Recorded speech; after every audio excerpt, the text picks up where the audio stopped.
मदीने शरीफ की गलियों में घूमने के लिए कौन करप्शन कर रहा है, कौन क्या कर रहा है। अचानक एक कांपती हुई बूढ़ी आवाज फारूक आजम के कान में पड़ी, कांपती हुई बूढ़ी आवाज, बेटी। जी मम्मी, जी अम्मी। मैं अपने अल्फाज में कह रहा हूं, वरना आप कहें कि ये अरबी में मम्मी कहां से आ गया। ऐसा नहीं है, कुछ लोग तकरीर सूंघने भी आते हैं तो ऐसा नहीं है, बात अपने लहजे में कही जाती है, तो अरबी में जी भी नहीं है, ठीक है, लेकिन बात तो आपकी करनी है ना, वरना अरबी मतन आपके सामने पढ़ूंगा तो आपको क्या समझ में आएगा। और मेरी गुजारिश ये भी है, मेरी आदत भी है कि मैं बहुत हल्की ज़बान इस्तेमाल करना चाहता हूँ, ताकि मेरे किसान भाई भी समझ ले, छोटे छोटे बच्चे भी समझ ले। ये तो कहा, जी अम्मी क्या बात है। कहा कि बेटा जल्दी से दूध में पानी मिला दो, रात का आखिरी पहर है। बूढ़ी माँ अपनी जवान बेटी से कहती दूध में पानी मिला। बूढ़ी माँ की आवाज सुनकर जवान बेटी की तरफ जब कान लगे फारूक आजम, तो उसने कहा अम्मी तुम्हें पता नहीं, अमीरुल मोमिनीन ने मना किया ना दूध में पानी मिलाकर बेचने से, मैं दूध में पानी ना मिलाऊंगी। तो क्या कहा, बेटी वो अमीर तो हमारा सो रहा होगा, उमर सो रहे होंगे, वो कहां देख रहे हैं। तो पता है जवान बेटी ने क्या कहा, अम्मी अमीर तो नहीं देख रहा है, लेकिन तेरा और मेरा और अमीर का खुदा तो देख रहा है। वाह सुभान अल्लाह। अब इस पर यहां तक तो आपने सुना, अब तवज्जो करें। फारूक आजम ये सुनकर आंखें छलक पड़ी कि जवानों में ऐसे लोग मौजूद है, अभी भी जवान ऐसे लोग मौजूद है मेरे मजहब में, मेरे मदीने में। तो वहां पर आपने निशान लगा दिया, घर पे निशान लगा दिया, निशान लगाए, घर गए, आंख में आंसू थे। सुबह हुई, अपने बेटों को जमा किया और जमा करके फरमाया, देखो मैं बूढ़ा हो चुका हूं, अब मैं कोई शादी नहीं कर सकता। तुम में कौन है जो उस लड़की से शादी करेगा जो अल्लाह से डर करके दूध में पानी नहीं मिला रही थी, उससे कौन शादी करेगा। आपके एक बेटे तैयार हो गए कि अब्बू मैं शादी करूंगा। आप देखें कोई रिश्ते में बीच किसी बिचौलिया को डाला गया, किसी अगवा को डाला गया, किसी अगवा ने अगवाई की, एक लड़की का तकवा, अल्लाह अकबर, मदीने मुनव्वरा के आम घराने का रिश्ता नहीं आया, वक्त के अमीरुल मोमिनीन का रिश्ता बगैर मांगे घर तक के चल कर आया। और वो तकवे की बरकत थी, परहेजगारी की बरकत थी, और फिर फारूक आजम की वो लड़की बहू बन गई, वक्त की अमीरुल मोमिनीन की बहू बनी। क्यों? डिग्री की वजह से नहीं, हुस्न की वजह से नहीं, माल की वजह से नहीं, नसब की वजह से नहीं, सिर्फ तकवे की बरकत से अमीरुल मोमिनीन की बहू बनी। और सिर्फ अमीरुल मोमिनीन की बहू नहीं बनी, बल्कि जब उस लड़की की शादी हुई तो अल्लाह ने फारूक आजम के बेटे और उस लड़की से एक और बेटी अता फरमाई, और उस बेटी का निकाह फिर एक जगह हुआ। उसी बेटी से जो बेटा पैदा हुआ, उसी बेटे को दुनिया ने हजरत उमर इब्ने अब्दुल अजीज के नाम से जाना और पहचाना। यानी वो सिर्फ उमर की बहू ना बनी, बल्कि 14वीं पहली सदी का मुजद्दिद और दूसरे अमीरुल मोमिनीन, अजीम अमीरुल मोमिनीन जो है, उनकी नानी भी बन रही है ना, वो उमर इब्ने अब्दुल अजीज की नानी भी बन रही है, एक और अमीरुल मोमिनीन की, यानी उमर इब्ने अब्दुल अजीज की नानी बनी वो। पता चला तकवे की बरकतें ये हैं। तो मेरे आका अलैहिस्सलाम के प्यारे दीवानों, बात दूर निकली, अर्ज क्या कर रहा था कि हराम न कमाओ। और एक और जुमला देखिए, आप अगर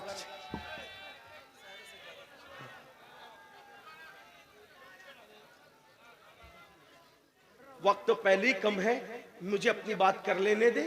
और आप लोग बहुत अच्छा सुन रहे हैं माशाल्लाह।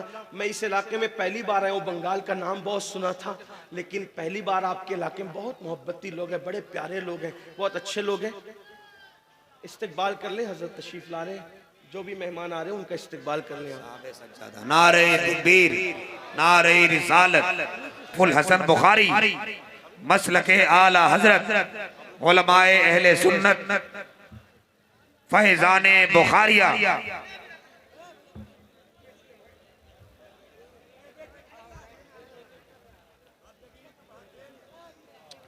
अच्छा, अगर आप इस्तिक़बाल, नारे तकबीर, नारे रिसालत, मसलके आला हजरत, फैजाने आला हजरत, फैजाने बुखारी, फैजाने बुखारी, खान का है बुखारिया, खान का है बुखारिया, पीरे तरीक़त हुजूर सैयद शाह नूरुल हसन बुखारी, हुजूर सैयद मोहम्मद सैफुल हसन बुखारी, हुजूर सैयद साद बाबा बुखारी। नारे तकबीर, नारे रिसालत। अगर इस्तिक़बाल हो गया हो तो बैठ जाए, बैठ जाएं, आप लोग अदब से बैठ जाएं। मुसाफा साहिबे सज्जादा तशरीफ ला चुके हैं। आप दुरूद शरीफ पढ़े, मैं अपनी गुफ्तगू मुकम्मल कर बैठ लेता जाए हूं। आप लोग आराम से। सब लोग दुरूद शरीफ पढ़ने एक मरतबा। अल्लाहुम्मा सल्ली अला सय्यदिना मौलाना मुहम्मदिन मादिनिल जूदी वल करम व आलिहि व सहबी व बारिक वसल्लम सलातु व सलामन अलैका या जद्दल हसन वल हुसैन। बात आगे बढ़ाई जा सकती है। आप दुरूद शरीफ पढ़ने एक मरतबा सब मिलकर दुरूद शरीफ पढ़ें। अल्लाहुम्मा सल्ली अला सय्यदिना व मौलाना मुहम्मदिन मादिनिल जूदी वल करम व आलिहि व सहबी व बारिक वसल्लम सलातु व सलामन अलैका या रसूल अल्लाह सल्लल्लाहु तआला अलैहि वसल्लम।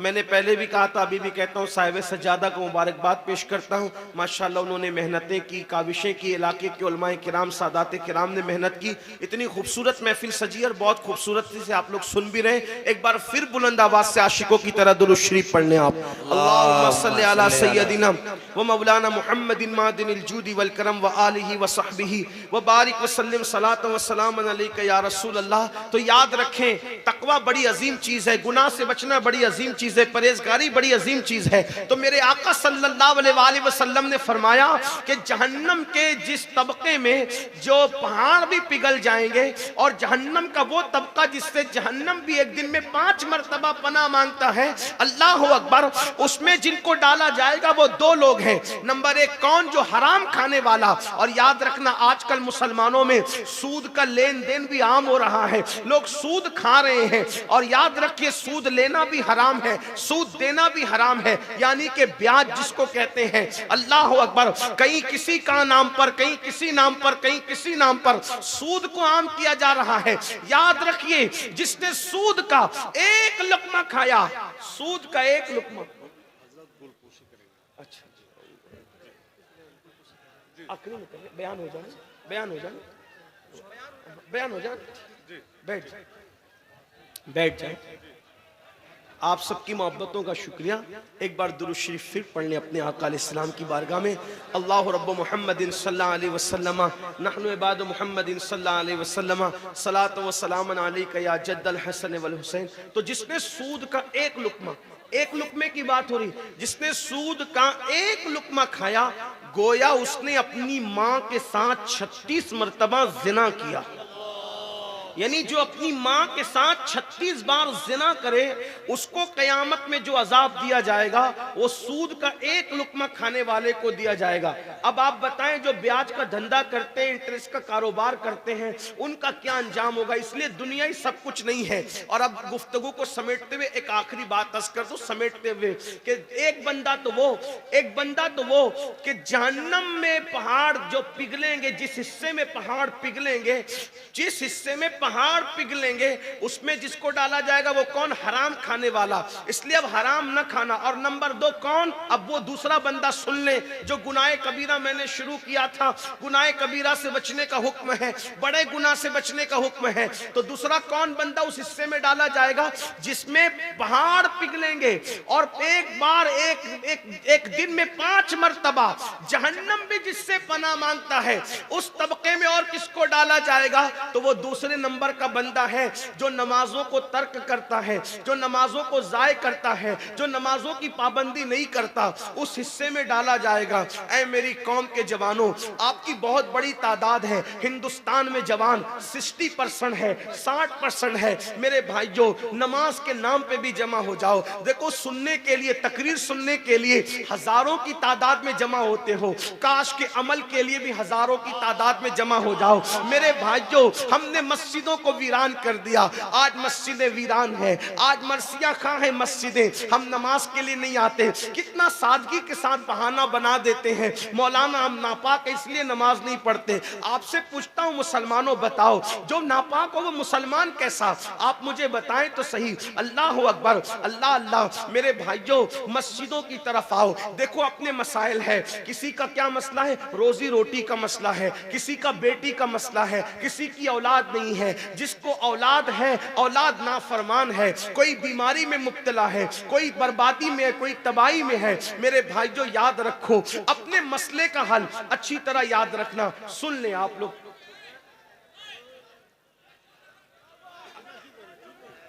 देखिए कि मैं इस माहौल में गुफ्तगू करने का आदी हूं।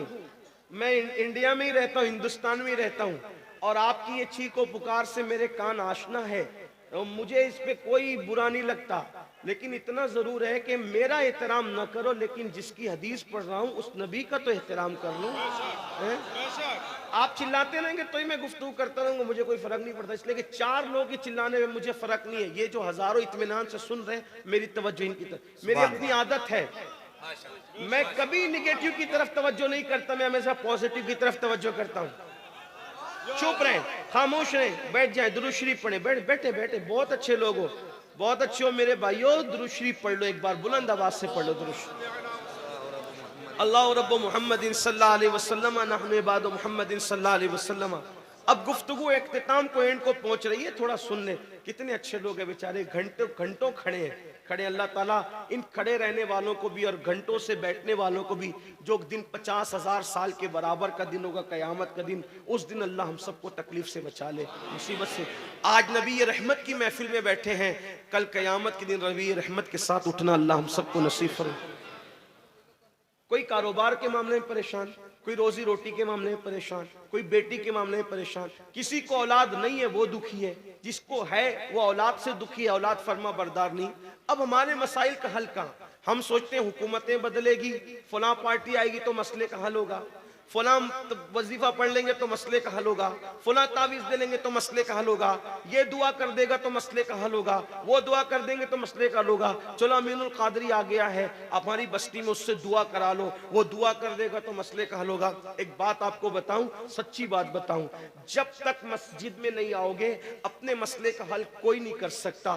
कल भी अपने मसाइल का हल मस्जिदों में था और अब भी अपने मसाइल का हल मस्जिदों में है। मुझ जैसा क्या, मुझसे कोई बहुत बड़ा भी इंसान आप ले आओगे और वो भी आपके लिए दुआ कर दे तो अल्लाह उसकी दुआ भी आपके हक में कबूल नहीं करेगा। क्यों कबूल नहीं करेगा? क्योंकि अल्लाह के रसूल का फरमान है, मेरे और तुम्हारे नबी का फरमान है, मेरे और तुम्हारे आका का फरमान है कि जो नमाज छोड़ देता है नेकों की दुआ से अल्लाह उसका हिस्सा खत्म कर देता है, नेकों की दुआ से अल्लाह उसका हिस्सा उठा लेता है। बल्कि आपको ये बात कहूं, मुसलमानों अगर नमाज पढ़ो तो तुमको मेरी दुआ की और किसी की दुआ की जरूरत नहीं है, क्योंकि हमारे नबी हमारे लिए 1450 साल पहले इतनी दुआएं कर चुके हैं कि अब हमें मजीद किसी की दुआ की जरूरत नहीं है। लेकिन उस दुआ के हम तक पहुंचने में, उसका फैजान पहुंचने में एक चीज रुकावट बनी हुई है। क्या रुकावट बनी हुई है? कि हमने रसूलुल्लाह को नमाज छोड़ करके नाराज कर दिया है।